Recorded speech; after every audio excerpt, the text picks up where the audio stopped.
Hello दोस्तों, welcome to my channel Ritesh smart study. Bihar SSC में 15 से 25 क्वेश्चन मैथ के पूछे जाते हैं। अगर आप उसमें से 90% क्वेश्चन सॉल्व कर लेते हैं या उससे ज़्यादा सॉल्व कर लेते हैं तो आपका फाइनल स्कोर बहुत ही अच्छा हो जाएगा। तो मैं यहाँ मैथ का फर्स्ट सेट लेके आया हूँ, जिसमें आपको 21 क्वेश्चन मिलेंगे, जिसे मैं सॉल्व करवाने जा रहा हूँ। तो मैं बिना टाइम पास किए मैं पहले क्वेश्चन की ओर चलता हूँ। तो पहला क्वेश्चन देखते हैं। 3 का पावर x प्लस 3 का power x minus 1 equal to 36। तो x का मान क्या होगा? तो ऑप्शन क्या है हमारा? 2, 3, 4, 5। तो इस तरह के क्वेश्चन में हम लोग पहले ऑप्शन को ही डाल के देखते हैं कि हमारा आंसर क्या होगा। तो पहला ऑप्शन है हमारा 2। x का इक्वल टू हम लोग 2 लिखते हैं, डाल के देखते हैं कि हमारा क्या आता है वैल्यू। 3 का पावर 2 प्लस 3 का पावर 1 इक्वल टू कितना हो जाएगा? 12। तो हमारा तो 36 लाना चाहिए, तो नहीं होगा। दूसरा वाला वैल्यू डाल के देखते हैं।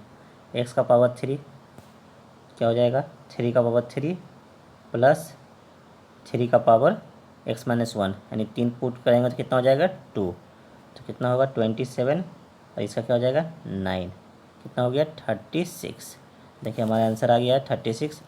तो कितना वैल्यू हमने पुट किया था? x का वैल्यू हमने 3 पुट किया था, तो ही 3 होगा। दूसरे क्वेश्चन को देखते हैं। Evaluate 313 into 313 plus 287 into 287।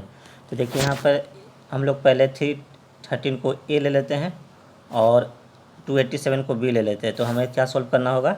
ए स्क्वायर प्लस बी स्क्वायर। तो हमें इसका फार्मूला लिखना होगा, जो अलजेब्रा का फार्मूला होता है। देखिए क्या होगा सब formula? Half multiply by 1 plus B का whole square plus A minus B का होल स्क्वायर। देखिए ए का वैल्यू हमने कितना लिया था? 313 और बी का वैल्यू हमने लिया है 287। तो देखिए पहले वाले में हमें ऐड करनी है और दूसरे वाले में हमें उसे सब्ट्रैक्ट करनी है। तो पहले वाले में ऐड करेंगे, ऐड करने से कितना हो जाएगा? 600। तो यहाँ पे हम लोग 600 लिख देंगे और 600 का स्क्वायर लेना है। तो 600 का स्क्वायर क्या होगा? 36 एंड 4th 0 लगेगा इसमें। और ए माइनस बी क्या होगा? ये दोनों को ही माइनस करना है, तो क्या हो जाएगा? 6 2 26। 26 का स्क्वायर क्या होगा? 676। अब इसे हम लोग ऐड कर देंगे। 3 6 0 6 76। अब इसे काट देते हैं।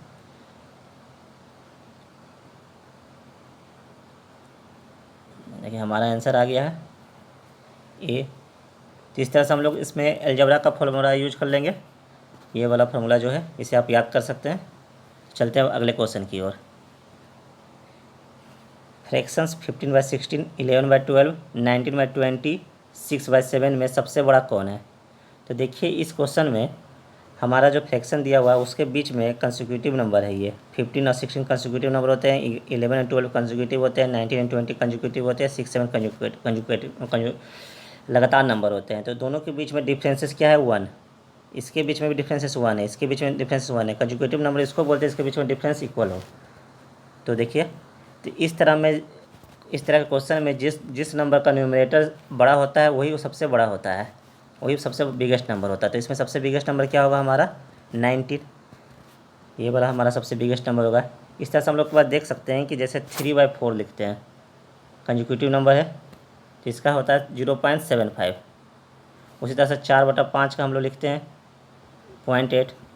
तो हम लोग देख रहे हैं कि कंसेक्यूटिव नंबर का जो सम होता है वह जो कंसेक्यूटिव नंबर होता है उसका जो नंबर होता है जिसका न्यूमरेटर सबसे ज़्यादा बड़ा होता है उसका बिगेस्ट नंबर भी वही नंबर होता है। तो देखिए इसमें हमारा आसानी से आंसर आ गया 19/20। चलते हैं अगले क्वेश्चन की। चौथा क्वेश्चन देखते हैं हम लोग। 240 छात्रों का अनुपात 70 था। यदि उत्तीर्ण हुए छात्रों का औसत प्राप्तांक 78 है तथा अनुत्तीर्ण छात्रों का औसत प्राप्तांक 30 हो तो कितने छात्र उत्तीर्ण हैं? तो उत्तीर्ण छात्रों का औसत कितना है? 78। अनुत्तीर्ण छात्रों का औसत कितना है? 30। तो और टोटल छात्रों का औसत है 70।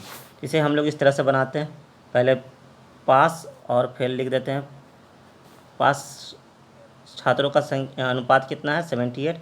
और फेल छात्रों का अनुपात कितना है? 30। और बीच में यहाँ हम लोग टोटल छात्रों का लिखते हैं। ऐसे हम लोग सब्ट्रैक्ट कर लेते हैं 8 और इधर पे कितना आएगा 40। इस तरह से हम लोग देखते हैं यहाँ पर रेशियो कितना आ रहा है 5:1 आ रहा है। तो हमारा टोटल नंबर ऑफ स्टूडेंट कितना है 240। तो इसे हम लोग 5 जो रेशियो होता है उसके सम से डिवाइड कर देते हैं। तो कितना हो जाएगा 5 + 1 6 40। देखिए जो 40 आता है उसे हम लोग इस रेशियो से मल्टीप्लाई करेंगे तो हमारा नंबर ऑफ पास स्टूडेंट मिल जाएगा। तो इसे 40 से इसे मल्टीप्लाई कर देते हैं तो हमारा आ जाता है 200। इस तरह से हम लोग को पास स्टूडेंट का संख्या मिल गया। बहुत ही आसान क्वेश्चन था। अब चलते हैं अगले क्वेश्चन की ओर। क्वेश्चन हम लोग उसको पढ़ते हैं। 13 संख्याओं का औसत 68 है। इनमें से प्रथम 7 संख्याओं का औसत 63 है, जबकि अंतिम 7 संख्याओं का औसत 70 है। तो 7वां संख्या क्या होगा। देखिए पहला जो 7 संख्या होता है उसका सम और नेक्स्ट 7 संख्या का सम, उसमें से अगर हम 13 संख्या का सम को अगर घटा देते हैं तो हमारा जो सम बचता है वो एक बचता है। अब वो जो किसका सम होगा वह हमारा जो 7वां संख्या उसका वो वैल्यू होगा। तो पहले 7 संख्या का हम लोग वैल्यू निकाल लेते हैं। तो इसके लिए हमें क्या करना होगा, औसत से नंबर ऑफ संख्या को हम लोग मल्टीप्लाई कर देंगे। कितना हो जाएगा 63 × 7 प्लस दूसरा क्या है अंतिम 7 70 को हम लोग 7 से मल्टीप्लाई कर देंगे। और लास्ट 13 संख्या क्या है, और जो हमारा टोटल 13 संख्या है उसका सम कितना है 68 × 13। अब इसे हम लोग मल्टीप्लाई करेंगे कितना हो जाएगा 441, सेकंड वाले की 490 और थर्ड वाले के 4 इसे हम लोग कैलकुलेट करेंगे कितना हो जाएगा 0 1 931 और इसको हम लोग सब्ट्रैक्ट कर देंगे 884 से। कितना आ जाएगा हमारा 47। तो हमारा जो 7वां संख्या है उसका वैल्यू आ गया 47। हम लोग पहले 7 संख्याओं का सम ले लेते हैं, उसका अगले 7 संख्याओं का सम ले लेते हैं और जो टोटल 13 संख्या का सम है उससे हम लोग सब्ट्रैक्ट कर देते हैं, हमारा वैल्यू आ जाता है। तो चलते हैं अब अगले क्वेश्चन की ओर। चलते हैं। किसी वस्तु को किसी निर्धारित मूल्य पर बेचा जाता है, उस मूल्य के 2/3 पर बेचने से 10% की हानि होती है। आरंभिक निर्धारित मूल्य पर बेचने से उसे कितना प्रतिशत लाभ होगा। तो यहाँ पर हम लोग पहले बेसिक से बनाने की कोशिश करते हैं। यहाँ पे हम लोग पहले कॉस्ट प्राइस और सेल प्राइस कंसीडर कर लेते हैं। कॉस्ट प्राइस को अगर कंसीडर करते हैं x और सेल प्राइस को हम लोग कंसीडर करते हैं y। तो जो जब लॉस होती है तो हमारा जो फॉर्मूला होता है क्या होता है cost price minus sale price equal to loss. और हमारा यहाँ पे कॉस्ट प्राइस कितना है x और हमारा सेल प्राइस कितना है 2/3 ऑफ सेल प्राइस। और जो हमारा लॉस है 10% है। 10% किसका होगा कॉस्ट प्राइस का x/10। अब इसे सोल्व कर लेते हैं। इक्वल टू हो जाएगा 2y/3।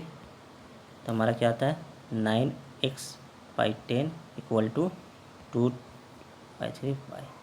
तो हमारा x/y का रेशियो क्या आ जाता है 20/27। तो देखिए हाँ यहाँ पे हमारा जो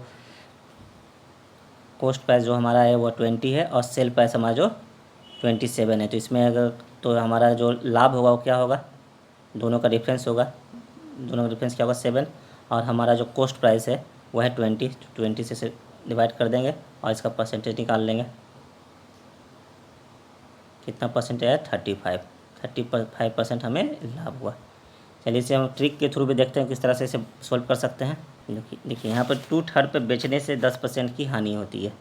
तो हम लोग जो 2/3 है उसे पहले लिख देते हैं, हानि जो हमारी होती है। तो हमारा यह कॉस्ट प्राइस माना जाता है, इसे सेल प्राइस माना जाता है। और हमें कितने % की हानि हुई 10% की हानि हुई। यानी कि हमें जो बचेगा आइटम वो कितना बचेगा उसका 90/100 बचेगा। इसे हम लोग 2/3 से डिवाइड कर देते हैं, डिवाइड बाय 90/100। तो हमारा क्या आंसर आता है 2/3 × 100/90। इसे काट लेते हैं। हमारा आंसर आता है 20/27। ये हमारा कॉस्ट प्राइस आ जाता है, ये सेल प्राइस आ जाता है। अब उसी तरह से हम लोग सोल्व कर लेते हैं। Sale price minus cost price कितने हो जाएंगे 7 डिवाइडेड बाय कॉस्ट प्राइस 20 × 100 कितना तो हमारा आंसर आ गया 35%। इस तरह से हम लोग दोनों तरीके से इसे सोल्व कर सकते हैं। अब चलते हैं अगले क्वेश्चन की ओर। क्वेश्चन नंबर 7, किसी वस्तु के क्रय मूल्य तथा विक्रय मूल्य का अनुपात 25:26 है, उस पर लाभ प्रतिशत कितना होगा। तो हमारा क्रय मूल्य दिया हुआ है 25 और विक्रय मूल्य दिया हुआ है 26 के अनुपात में है। तो हमारा कॉस्ट प्राइस दिया हुआ है 25 और सेल प्राइस दिया हुआ है 26। तो हमारा जो लाभ होगा, प्रॉफिट होगा, कितना होगा। प्रॉफिट का फॉर्मूला क्या होता है, sale price minus cost price, और परसेंटेज निकालने के लिए इसे 100 से डिवाइड कर देंगे। सेल प्राइस हमारा कितना है 26, कॉस्ट प्राइस 25, ऐसे 100 से डिवाइड कर देंगे।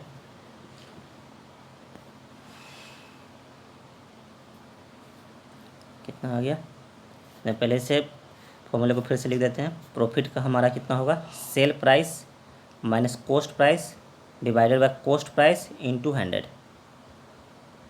तो सेल प्राइस हमारा कितना है 26, कॉस्ट प्राइस हमारा 25 और कॉस्ट प्राइस हमारा हो जाएगा 25 इंटू 100। कितना हो जाएगा 1/25 इंटू 100। हमारा आंसर आ गया 4%। बहुत ही आसान क्वेश्चन था। अब चलते हैं हम लोग नेक्स्ट क्वेश्चन की ओर। अगला क्वेश्चन पढ़ते हैं, 8वां क्वेश्चन। 50,000 रुपये निवेश करके सरिता ने एक दुकान चालू किया। 6 मास के बाद 80,000 का निवेश करके गीता उसकी साझेदारी हो गई। एक वर्ष के अंत में 18,000 के लाभ में सरिता का भाग कितना होगा। तो किसने किसने हम इन्वेस्ट किया, सरिता ने और दूसरे गीता ने। और सरिता ने 50,000 रुपये 1 साल के लिए निवेश किया है और गीता ने 80,000 6 महीने के लिए निवेश किया, क्योंकि वो 6 महीने के बाद उन्होंने शेयरिंग में पार्टनरशिप की। तो इस तरह से हम लोग दोनों का रेशियो लिख देंगे। 50,000 और 80,000 में देखिए 4 जो शून्य है कॉमन है, तो इसे हम लोग फिलहाल इसे छोड़ सकते हैं। फिलहाल इसे काट देते हैं। रेशियो हमारा क्या हो जाएगा 5। कितने महीने के लिए उन्होंने किया, 12 महीने के लिए सरिता ने, और गीता ने 8 किया कितने महीने के लिए, 6 महीने के लिए। कितना हो जाता है 60 और 48। इसे काट देते हैं। 5:4 के में दोनों ने इन्वेस्टमेंट किया है, तो उन्हें प्रॉफिट भी इसी रेशियो के हिसाब से मिलेगा। तो उन्हें प्रॉफिट कितना मिलेगा, सरिता का प्रॉफिट हमें निकालना है, तो इसको सरिता का जो परसेंटेज रहेगा उसको ऊपर लिखेंगे और दोनों को ऐड कर देंगे। 5 + 4 9 होगा, 18,000 से इसे मल्टीप्लाई कर देंगे। 2,000 हमारा आंसर आ गया 10,000। तो सरिता को जो पार्टनरशिप में जो प्रॉफिट होगी वो कितनी होगी 10,000। तो चलते हैं अब अगले क्वेश्चन की ओर। हमारा अगला क्वेश्चन है 9वां क्वेश्चन। 3 मित्रों P, Q तथा R ने मिलकर एक व्यापार आरंभ किया तथा क्रमशः 45,000, 70,000 तथा 90,000 का निवेश किया। 2 वर्ष के अंत में 1,64,000 के कुल लाभ में से Q का भाग कितना होगा। हमें Q का भाग निकालना है, जिन्होंने 70,000 का इन्वेस्टमेंट किया है। तो तीनों का जो इन्वेस्टमेंट का रेशियो क्या होगा, पहले देखिए हमारा 3 शून्य जो है इसमें कॉमन आ रहा है, तो हम लोग 3 शून्य को पहले हटा दिया करेंगे। अब रेशियो लेते हैं। रेशियो क्या हो जाएगा PQR का 45, 70 और 90। इसे हम लोग काटेंगे, कितने से कटेगी ये 5 से कटेगी, 14 और ये 18। हमें निकालना किसका है Q का। हमारा जो रेशियो था P, Q और R का, तो हमें निकालना किसका है Q का। Q का कितना आ रहा है 14, और नीचे में हम लोग डिवाइड में सबका सम ले लेंगे। 18, 14 + 9 कितना हो जाएगा 41, और इसे टोटल प्रॉफिट से मल्टीप्लाई कर देंगे। कितना हो जाएगा 4, और इसमें 3 शून्य और हम लोग और जोड़ देंगे। कितना हो जाएगा हमारा आंसर 56,000। देखिए Q को कितना प्रॉफिट हुआ 56,000 का। चलते हैं अब अगले क्वेश्चन की ओर। हमारा 10वां क्वेश्चन इसे पढ़ते हैं। 7,28,000 रुपये के लाभ को 7, 5 और 4 के अनुपात में 3 हिस्सेदारों रमेश, सुरेश और मोहन में क्रमशः बांटा जाना है। तो सुरेश और मोहन को प्राप्त रुपयों का अंतर क्या होगा। तो पहला हमारा रमेश है, फिर मोहन है, फिर सुरेश है, फिर मोहन है, और हमें निकालना क्या है सुरेश और मोहन को प्राप्त रुपये का अंतर क्या होगा। सुरेश और मोहन का डिवाइड बाय तीनों का जो हमारा टोटल सम होगा। तो सुरेश और मोहन का क्या होगा डिफरेंसेस, 5:4 है उस दोनों का, 5 - 4 कर देंगे और तीनों का सम कर देंगे। कितना हो जाएगा 7, 5, 12, 4, 16। 16 से इसे मल्टीप्लाई कर देंगे और टोटल उन्हें कितने रुपये मिलने वाली है, इधर हम लोग मल्टीप्लाई कर देते हैं। 728,000 डिवाइड करते हैं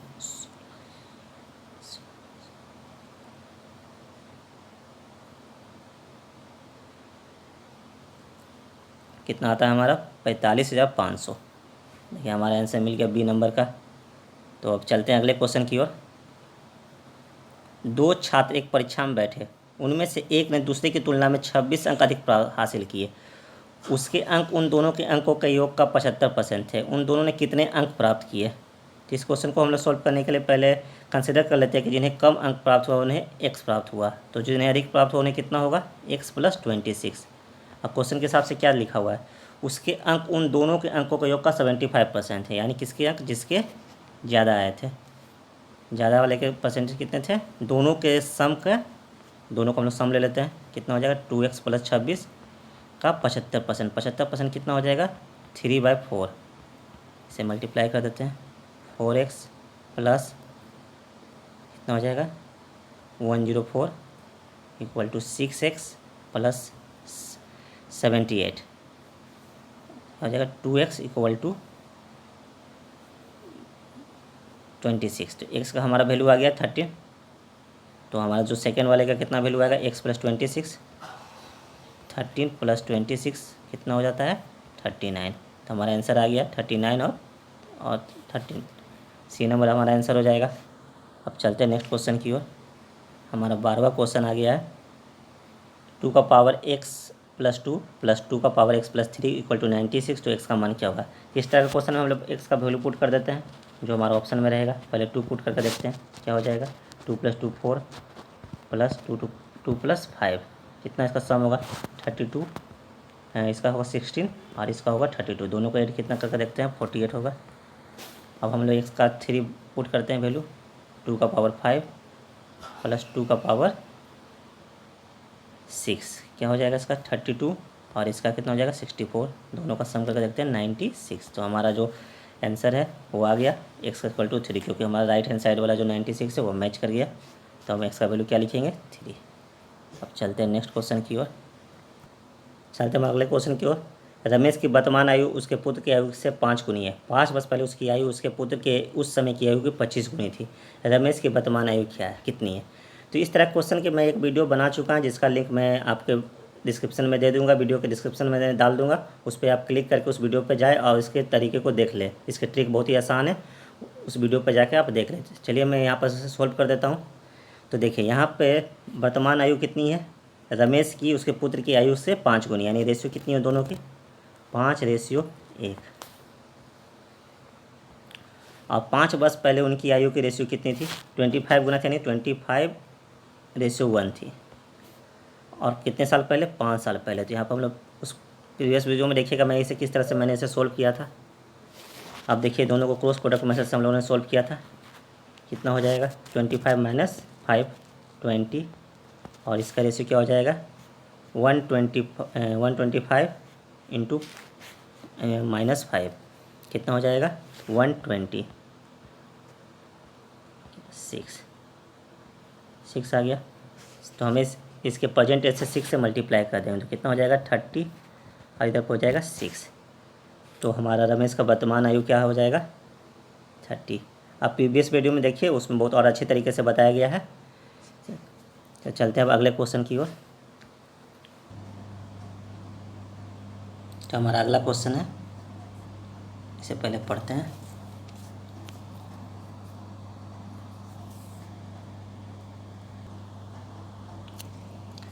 ए है हमारा 10, बी है हमारा 20, सी है हमारा 30 और डी है हमारा 40।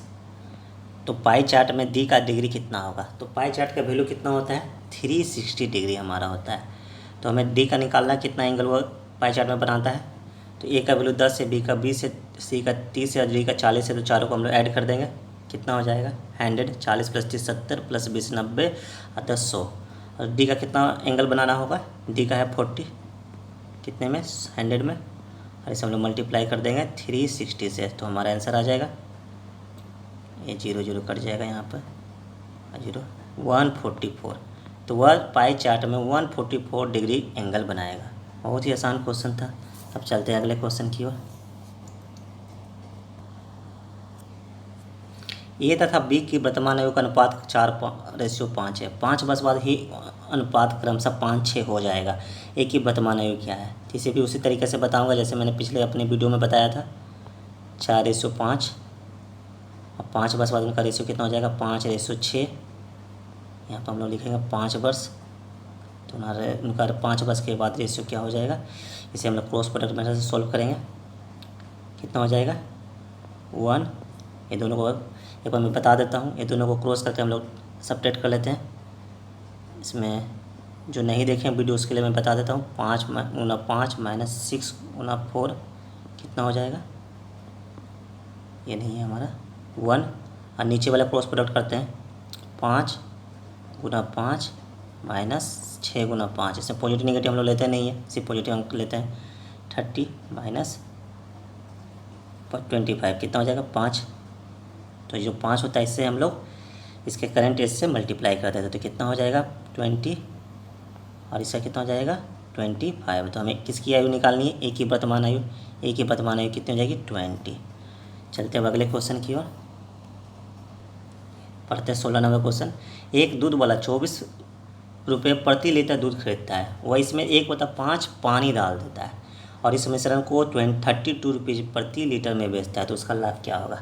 तो देखिए उसने 24 रुपया पर लीटर लिया था, 1 लीटर लिया था, पानी उसमें मिला दिया 1/5, यानी कि कितना हो जाएगा 1 लीटर का 1/5, 1/5 लीटर, यानी 6/5 वो लीटर उसके पास अब मिक्सचर हो गई। अब 6/5 लीटर का दाम है हमारा 24 रुपया, तो इसे हम लोग एक ही नियम से बनाते हैं। तो क्या आता है 1 लीटर का दाम अब कितना हो जाएगा 24, इसे हम लोग डिवाइड कर देते हैं, इसलिए उल्टा से गुना किया जाता है डिवाइड में, कितना आ जाता है 20 रुपये जब हमारा 1 लीटर दूध का दाम हो जाता है।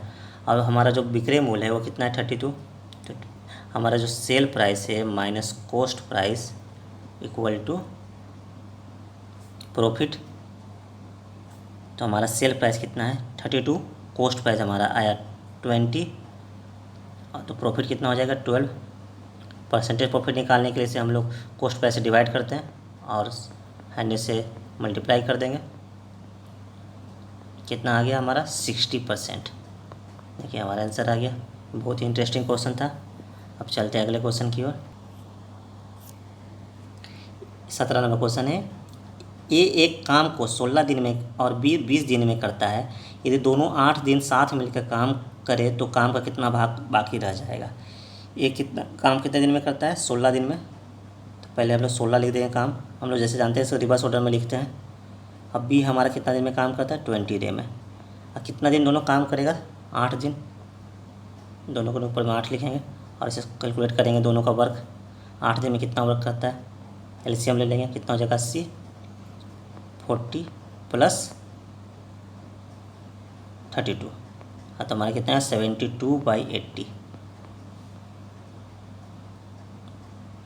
9 और 10, 9/10 काम वो लोग 8 दिन में कर लेगा। तो कितना काम बच गया, टोटल काम जितना काम हो गया उससे हमें 1 से इसको सब्ट्रैक्ट कर देंगे, कितना आया 1/10, तो हमें कितना काम बाकी रह गया 1/10। चलिए बहुत ही आसान क्वेश्चन था, इसे सोल्व कर लिया। अब अगले क्वेश्चन की ओर चलते हैं। हम लोग 18वां क्वेश्चन देखते हैं। अपने वास्तविक चाल का 3/4 चलने पर एक व्यक्ति को अपने वास्तविक समय से 18 मिनट लेट से पहुंचता है, उसकी वास्तविक समय मिनट में क्या है। तो देखिए इस तरह क्वेश्चन का मैं एक वीडियो बना चुका, उसका मैं लिंक डाल दूंगा डिस्क्रिप्शन में, उस पर आप जाके आप उस पूरे वीडियो को देख सकते हैं। तो पहले मान लेते हैं कि उसका वास्तविक जो चाल था v था और टाइम उसके द्वारा लिया गया t था, तो उनका डिस्टेंस कितना हो जाएगा v इंटू टी। डिस्टेंस को क्या होता है वेलोसिटी इंटू टाइम। अब उनका जो चाल है वह 3/4 हो जाता है, तो 3/4 लिख देते हैं। और उनके जो टाइम टेकन कितना हो जाएगा 18 मिनट लेट पहुँचा है, उन्हें 18 मिनट और ज़्यादा लगेगा, क्या हो जाएगा t + 60। इस समय भी जो डिस्टेंस रहेगा वो भी पहले वाला डिस्टेंस के बराबर ही होगा। इस समय डिस्टेंस कितना हुआ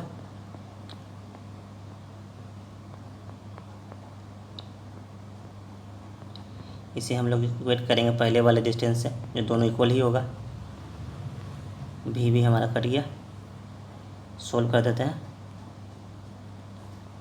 इधर से मल्टीप्लाई कर दिया 40, इधर वाले को गुना करूँगा 3t + 54/60।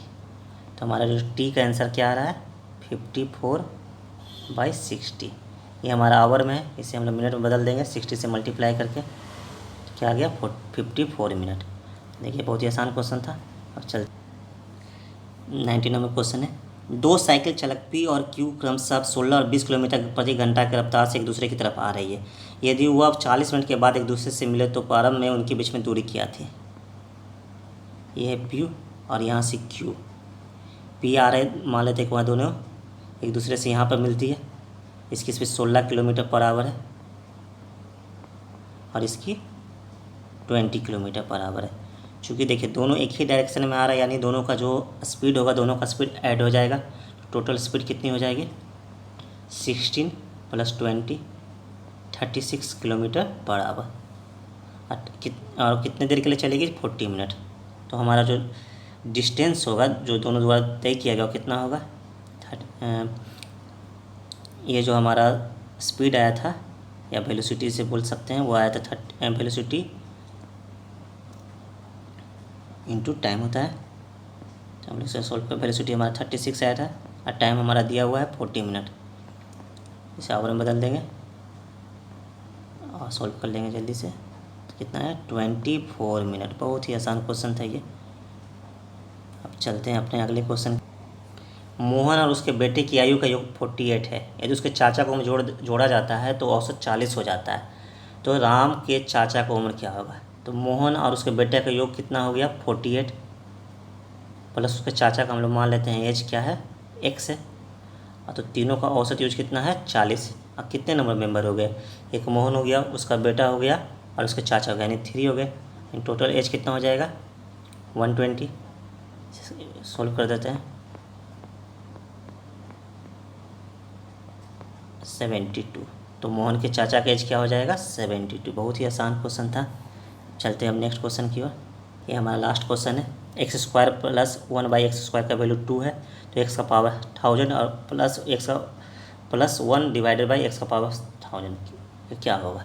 तो देखिए इस तरह क्वेश्चन में लगता है कि कितना अधिक हो जाता है 1000 का पावर, तो कैसे इसका वैल्यू निकालेंगे। पर हम लोग देखते हैं कि जो क्वेश्चन है x में अगर x का वैल्यू 1 डाल देते हैं तो हमारा क्या हो जाता है 1 + 1 डिवाइडेड बाई 1 2 आ जाता है। तो यानी कि एक ही डालना रहता है हमारा वैल्यू। अब इसमें भी अगर हम एक डालते हैं तो एक का जितना भी पावर हो 1000 होगा, जितना भी पावर हो उसकी वैल्यू क्या होती है 1। तो इस तरह से इसकी भी वैल्यू भी 1 आ जाएगी। तो इसका आंसर क्या हो जाएगा 1 + 1 डिवाइडेड बाई 1 2। तो हमारा आंसर क्या हो जाएगा 2। तो चलिए इस तरह से हम लोगों ने अपना सेट पूरा कर लिया। उम्मीद करता हूँ फ्रेंड्स आप लोगों को समझ में आ गया होगा। आने वाले समय में मैं और भी प्रैक्टिस डालता रहूँगा। उम्मीद करता हूँ फ्रेंड्स आपको वीडियो पसंद आया होगा। अगर पसंद आया होगा तो मेरे वीडियो को लाइक करके अपना सपोर्ट दिखाइए। अगर आप चैनल पर नए हैं दोस्तों तो चैनल को आप ज़रूर सब्सक्राइब करें, अपने फ्रेंड्स को भी शेयर करें और लास्ट में बेल आइकन को भी ज़रूर प्रेस करें ताकि आपको सारे वीडियो की प्रॉपर नोटिफिकेशन मिलते रहे। इस तरह से मैं अपना वीडियो समाप्त करता हूँ। जय हिंद, जय भारत।